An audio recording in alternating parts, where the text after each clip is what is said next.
اور اس کا ترجمہ بھی بیان کیا۔ مولا کے آج کلمہ حکمت 438 پہ ہم گفتگو کر رہے ہیں۔ اس کا اردو ترجمہ ہے کہ لوگ جس چیز کو نہیں جانتے اس کے دشمن ہو جاتے ہیں۔ اب یہ انشاءاللہ تعالیٰ اب ہم دعوت دیں گے جناب ذیشان صاحب کو کہ وہ آئیں اپنے خیالات کا اظہار فرمائیں۔ ذیشان۔ اللہم صلی علی محمد وآل محمد وعجل فرج۔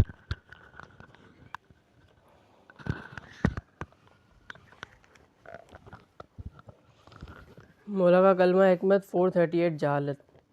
یہ قول ہمیں یہ حقیقت سمجھاتا ہے کہ انسان اکثر ان چیزوں سے دور بھاگتا ہے جنہیں وہ جانتا یا سمجھتا نہیں۔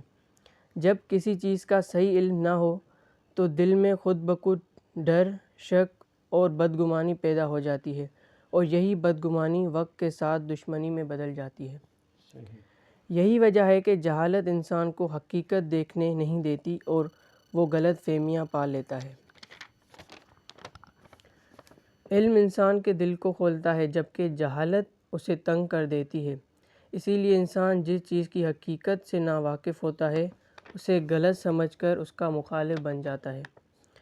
قرآن میں اللہ تعالیٰ فرماتا ہے، اس چیز کے پیچھے نہ چلو جس کا تمہیں علم نہیں ہے، یعنی بغیر علم کے رائے بنانا، فیصلہ کرنا یا کسی چیز کو برا سمجھنا درست نہیں۔ قرآن واضح کرتا ہے جہالت انسان کو غلط رائے پر لے جاتی ہے، اسی لیے پہلے علم حاصل کرنا ضروری ہے۔ خلاصہ، یہ قول بتاتا ہے کہ انسان جس چیز کو سمجھتا نہیں اس سے ڈرنے لگتا ہے اور پھر دشمنی پیدا کر لیتا ہے۔ جہالت ہمیشہ غلط فہمی، شک اور مخالفت کا سبب بنتی ہے، جبکہ علم دل کو کھولتا ہے اور سوچ کو صاف کرتا ہے۔ قرآن بھی بغیر علم کے کسی فیصلے یا رائے سے منع کرتا ہے، اور ائمہ علیہ السلام نے بھی جہالت کو انسان کا سب سے بڑا دشمن قرار دیا ہے۔ اللہم صلی علی محمد